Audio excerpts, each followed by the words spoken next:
Alright, so on this episode, we watch one of the most gross, disgusting, old movies, body horror films, but also one of the oldest movies that we've had on Blood and Brews to date.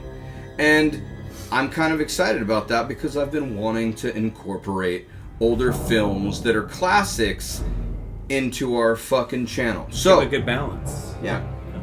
Join us on this episode of Blood and Brews. Cheers. Today, we watched The Fly. It's a 1986 horror / sci-fi. Yes, starring Jeff Goldblum, Gina Davis, and directed by David Cronenberg. That was all for you. It with a runtime of 1 hour and 36 minutes, so it's not too long, not too short. I feel like it was a pretty decent sized movie. So this film is about Seth, and he created some pods to teleport from one place to another. And everything was going fucking as planned until a fly got in one of the pods when he was transporting. So his geographic makeup, or no, genomic makeup basically got fused with the fly.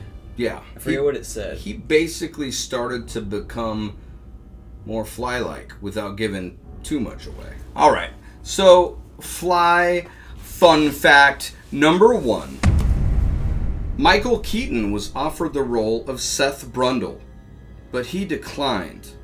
Because I'm Batman. Alright, so for fact number 2, the fly's vomit was created using eggs, milk, and honey. For me, I'm not quite sure that the whole look of vomit could be created using those 3 things, so maybe we should try it out. Tonight, on this episode of Rachel Ray's cooking show on the Food Network, we're gonna make fake vomit. Fake vomit. Everybody. Now, seriously, 3 ingredients. I'm not sure I quite believe this, but we're gonna go for it anyways. How much of this are we pouring in there? Maybe like just all of it. 2? 2? What does 2 mean? Just 2 squirts? That's good. I'm assuming. I don't know. And now I'm gonna put some milk. Oh god. Why does that look bad? You're gonna whisk it? Whisk it. You whisk it. Oh yeah. Supposedly this is what the fly's vomit was, and I don't see it. I mean, Slurp it. So my idea was, because that kind of doesn't look all that crazy like vomit, let's add some fucking oatmeal. It's not any bold oatmeal. It's regular Gotta do it for the camera, like consistency. Oh yeah, that's like a hard. It's like a weird. Like, I mean, the egg yolk coming out. Like, that might work a little bit. No. Fact number 3. The famous tagline, "Be afraid, be very afraid," originated in this film as dialogue spoken by Veronica Quaife, Gina Davis. That's too much right there. This is a big one, but I thought it was kind of crazy. This film is known for some now infamous deleted scenes, one of which was filmed and the other scripted.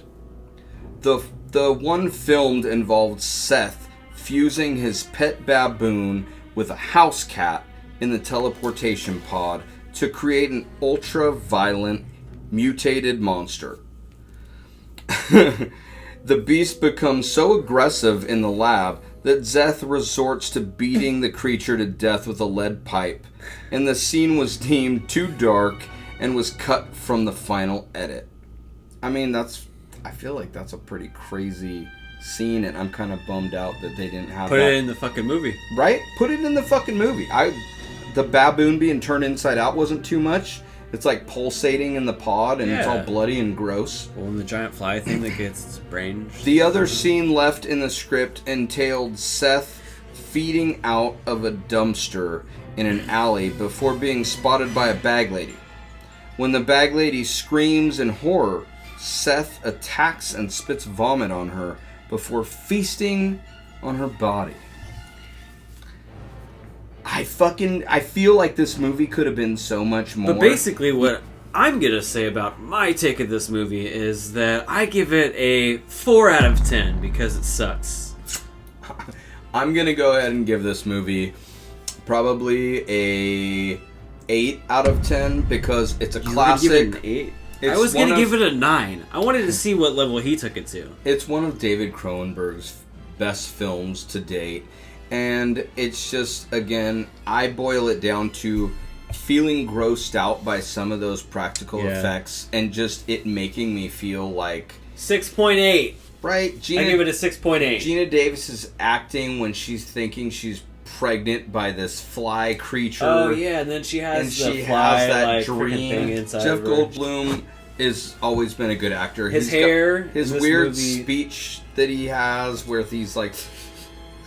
And he's like breathing and using his tongue. This craziness. He did pretty good at that. He's good at creeping you out just with the way he normally talks. So, on the gore scale, I'm going to go ahead and give it...